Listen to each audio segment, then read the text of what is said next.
Hello everybody, we're here with Paddy Manning here, a long time person living up in Harrison's Place. We're in number 41 Harrison's Place here. Paddy has lived here all his life, so it's great to have a small chat with Paddy here. Paddy, I suppose, first of all, I know you were born and bred here. Can you tell me how your family came to own this house and how you came across it and your parents and stuff? Well, my father was in the First World War. And he was the first occupant of this house, when the war ended, he got this house. He was one of the original holders of the house, What was his name, Paddy? William Manning. And he came from the Limerick Road in Charleville. How many kids did he rear here then, your mum and your dad? How many of you were there at it? There was 4 children, 3 sisters and myself, And Morris was telling me there was a story your uncle was in the war as well, was he? That's right. The medal there in the middle if you want to see it. But he was killed in the First World War. John Manning. And where was he living? Was he living in Charleville? He lived in the Limerick Road. There was 10 in the family in the Limerick Road, But he was the one that went to, he joined the First World War, same as my father. But he was killed. And was there many of these, were all the houses here that time, Paddy, given out to people coming home from the war?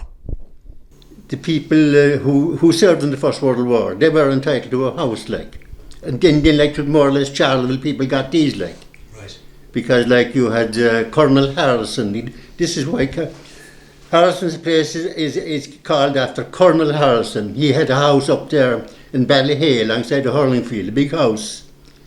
And that's why he must have owned this land at the time, That'll tell you the lies around this town up. The house, the area was named after him. He wasn't Lord Harrison, so he was Colonel Harrison. I think it was Colonel Harrison he was, Colonel Harrison. It's good to hear. You know what I mean? Colonel Harrison, as far as I remember, And I suppose, what families, when you were here, when you were a young fella, what were the surnames of the families that lived around this area? I know there's a lot of change since then. Well, you had next door to me now, my first recollection here, I'd be only 3 or 4, and I'd say Jimmy Garvey, he was next older as well, Mrs. Casey lived in that one, and then you had the Markhams and Mrs. Casey. I suppose your memories of Charleville itself, what are your earliest memories of the town itself? What were the differences? I'd imagine they'd be massive. Oh my God. Say when you were a teenager growing up. Unbelievable, you would see, what I remember now, in the town of Charleville, my God, the roads even now, the more or less cobblestones, and it's a different place to me now. It's a different world, So, the town of Charleville, because it must have been a very small town now, before Harrison's Place was built, because Bishop Brown's Terrace was built around the same time. Right. And then I remember the foundations of Holy Cross going down, and they're down about 60 years, over 60 years. I remember the foundations of those going down. So it was a small town, wasn't it? When you think back, if you took Holy Cross out of it and this place out of it, and and Bishop Brown's Terrace over there. That's right, and the other side of town is practically new as well. In the past 20, 30 years, unbelievable, sure. You go back Mannixville, the amount, there were no houses back there. No. There wasn't a house there. And was it a big, massive farming town? I see a lot of the older photos. Mart Day was a massive day here. The day, we'll say, the farmers' mart was unbelievable, the shopkeepers would have to have their fronts, covered, and you have the cows would be in the town, and to the fair day they called it, the fair day, But it was unbelievable. It was great, and then you'd had the people coming down from Cork with their clothes. They'd be there outside the courthouse with their stalls, you know what I mean? And people with every kind of a gadget, they'd be trying to sell, but people enjoyed it. And you had a lot of that, you had people, the strong men coming into town, then they'd lay down the carpet, in a big stone on their chest, and they'd put glass in it. They'd lie down on glass, They'd lay down on glass, bits of broken glass. The things that they do, when you think about it. And then they'd put a slab on their chest. And somebody come down, give it a hammer with a sledge and start banging it. I often think about it, you know what I mean? And they'd eat glass. Do you know, it was unbelievable.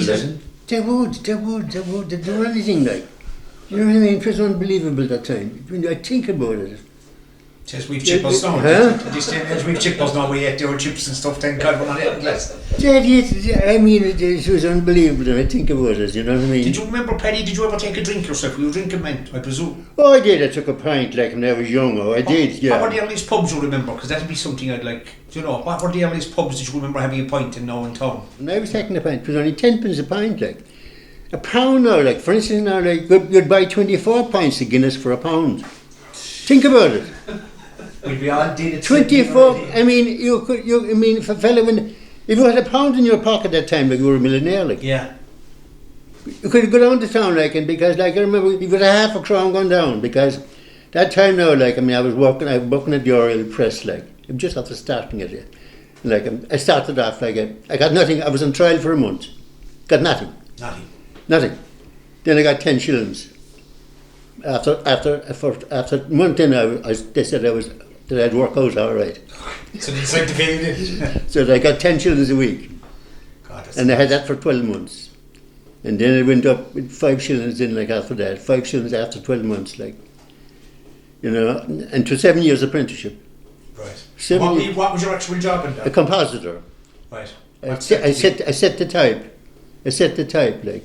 Right. And it was, that time then it was 7 years apprenticeship, like. Setting the type. You set it by hand, slab, and you know what I mean? You set it by hand.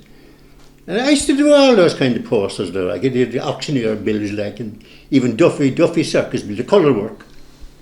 Big machines, like. Is that what you did all your life, Paddy, working life, or did you do Well, I did that for, I was 13 years then at the Oriel Press. Then I went to London and I was in the same business. I was 3 years in London in the printing as well. And then I came back and I fell into the Golden Veil. And I was there till I retired. I was 34 years in the Golden Veil. Oh, yeah. 34. What part of the Golden Veil were you in? What, I was in the Powder side of it. Powder.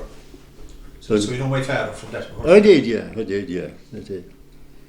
I suppose one final question for you, I suppose.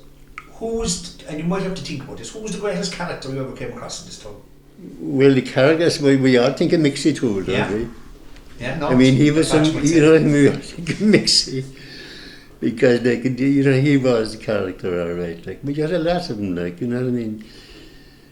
It's, Jesus, but, I mean, they were misfortunate times. That people like me, they're in the Barbet like. Yeah. They're nothing. You've seen massive I mean, change, Jesus, unbelievable. Like, people think today, like, I mean, you take even here, so we didn't even have electricity. And through that an oil lamp up there, hang up on the wall, like. Yeah. I had to go for a gallon of paraffin oil. Do you know what I mean? Different times. No electricity. You had to light the fire. You had to light the fire to boil the kettle. That's right. I remember that myself. You were telling me the other day, Paddy, about when they done the road up here. Yeah. About the load of stones. Tell Martin about the... Yeah, up the Burdovin Road now. I used to go up to Allen's. It used to sell blocks, like. I was a young fella now, like, and I'd be sent up to buy a half dozen blocks. I'd break them up until I sat lighting the fire in the morning, like, a half dozen blocks, like. And that time in the council, like, they'd have loads of stones at the side of the road. Like a cartload of it, they'd dump them like the side of it. And then a man would get a job sitting up on top of the load of stones with a hammer, breaking the stones. It's hard to believe it, like, isn't it? That's unreal. It's unreal, like, but I often thought of it. What did they do in the winter time? Because I remember that. And it was I used to say, a nice size hammer, like. And he breaking stuff, sitting up on top, he had a bag under him, and he said, but it gives you an idea of the times, like. Hardship. Unreal, like. You know what I mean? I mean, the tar the roads, and just barrels of the tar, like. And like today, no, like, if Jesus, a beautiful job today. But the stones were big. They were never level, like. Yeah. You know, the change of times are unbelievable. Yeah, and I suppose at the time, people didn't know any better. That's the way things were, and you everybody you see was the same that time. And then, like, I mean, I remember, to give you an idea of the times now, like, somebody came in here then to me, into the kitchen one day. The bread was rationed, the butter was rationed, the tea was rationed, the sugar was rationed, everything was rationed. All the basics were rationed. You had to have stamps, and you had to have select one shop in the town to get your groceries in, and then you'd have the stamps going in. You know what I mean? Like, yeah. All the basics now.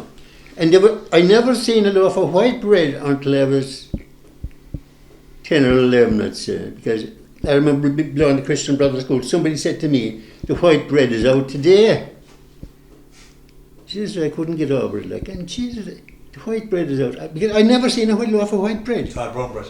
Homemade Because you see, they hadn't the flour that time. They had to mix the flour with something else, an old bran or something. Gotcha. Do you know what I mean? They had to mix it with bran. And but anyway, I remember somebody coming here. The jam was even rationed. Somebody came into the kitchen here and they said, "There's jam below in Leo's shop." So they made up a couple of pence to me and they said, "We go down and see, can you get a pat of jam?" So I went down anyway, and I went into and we were dealing in Leo's. Where was Leo's now? Where was that? Leo's now, like, was there right? It's where the driving place is now. The Yeah. Theory place. You know the driving Right. theory. Yeah. That was Leo's. Okay. Well, Where the driving theory places. yes, that's right. There's They had a pub there as well, Leo's, isn't it? They had a pub there as well. But anyway, when I asked for the pat of jam anyway, like, and of course, no jam. It was under the counter for special people. Like. Special people only got the pat of jam, like. But it gives you now you see when I go into Super Value, I see all the different types of bread, Different types of different types of everything. Yeah. Everything. Everything. And it still brings it back to my memory, like, Yeah. the times that I Don't lived forget. that going to, couldn't believe it. I remember my mother-in-law, she sent me down, go down, she said, and see can you get an extra loaf of bread. See can you get a loaf of bread in the town. I travelled the whole town of Charleville, couldn't get a loaf of bread. It was rationed. Couldn't get it. Gives you an idea, like. Yeah. And like, everyone was in the same boat, like. You know what I mean? Everyone was in the same boat. I said, nobody had nothing, like. Yeah. But you survived. You had your basic meals and that was it, like. Well, we had the garden outside there. My uncle's like, every bit of that garden, that acre of ground was tilled at the time. And we had plenty of everything, and plenty of potatoes and all the different vegetables and everything, like. You know what I mean? Like. Yeah. And after that, I divided it into two, and when I was about 17 or 18, I divided it and I got into turkeys. We always had a few hens, like. I got into turkeys. I saw around 100 turkeys out there. I built two timber houses myself. I hardly believe it now, like. Because 100 turkeys, they were the bronze type. They were 24, 25, 26 pound weight. Huge heavy bird, like. I bought one house, a timber house, and then I built two of them myself. I was only about 20, 19, you know what I mean, like? You were busy man at Christmas time, so. Yeah, I did come down, they'd come down from Cork to buy them, you know what I mean, like? But Jesus, like, it's amazing the things I often think about it even today, like, you know what I mean? How I did it, like, you know what I mean? But we were all together, like. There was a lot of us involved in it. Yeah. Did you were a fresh man for your age, not to be fair? Huh? You must have done something right. Fairness, Joe. I'm 87 years, but I'm working for the 50 years, and I just kept working away, and I couldn't because, like, I mean, you had to stop at 65, you had to quit at 65, but I enjoyed it, like, you know what I mean. Come here, I won't keep you any longer. It was a pleasure to talk with you, Paddy. And look, if we might talk. I just showed the medal there. I'd like to see them. Thank you, Paddy. It was very sad, you know. As you said, there were a lot of these people were shell shocked. They were all shell shocked. I remember hearing stories myself, Yeah, Paddy, of shell shocked. at weekends, the fights. Yeah. You know, and a lot of it was down to It was. the problems. You of see, the it war, was like, and they came home, they had nothing really, like, do you know what I mean? They were Yeah. living in terrible bad times, like. Do you know what I mean? What do they call it now? Something PSD, stress disorder. Yeah, there's Yeah, that's name it, for you it, see, yeah. like, Like that's after it. a war, You yeah. can visualise at that time, now, like. The stuff they saw They lived, could never get exactly, when they came home, then, like, you know, they had nothing. Yeah. But my own grandfather, it was Evelyn, this lady who wrote this now, Evelyn O'Keefe. She looked it up for me, fair play to her, and she told me my grandfather was on the big guns, Yeah. which used to fire the shells, maybe I don't know what distance, a few miles. So they were back from the front line, but the shells, like, were big, massive shells. I mean, I mean, they were just being pounded. I know, No, yeah, so- yeah. You can visualise it, like. Yeah. Visualise at times, like, you've lived it, like. And, you know, when I think back, like, I mean, poverty was everywhere, like. Yeah. Everywhere. Everywhere. What people think is poverty now And is you not see, really, like, it stays with you. Yeah. You never forget it, like. Yeah. Do you know what I mean? It stays with you. Yeah. Like I remember myself, like we've nothing up here, like what you're saying now, nothing. But There wasn't do you nothing. know something? People used work hard. People worked hard. If they had something to celebrate, they'd celebrate. Yes, oh yeah. Because it was worth celebrating something. And we were happy. Yeah, you see the that's- thing that's about one it, we were memory I very have, yeah. happy, like. Yeah.